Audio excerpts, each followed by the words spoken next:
അഗ്നിസാക്ഷിയായി നിലത്താലി ചാർത്തിയൻ ആദ്യാനുരാഗം ധന്യമാകും.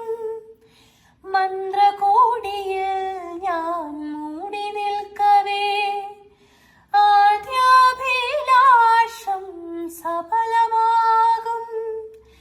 നാലാളറിയെ കൈപിടിക്കും തിരുനാടകശാലയിൽ ചേർന്നു നിൽക്കും.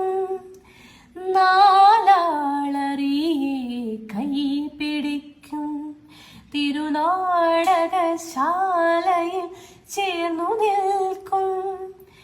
യമുനാ നദിയായി കുളിരലയിളകും നിലവിൽ അമ്പലപ്പുഴെ ഉണ്ണിക്കണ്ണനോടു നീ എന്തു പരിഭവം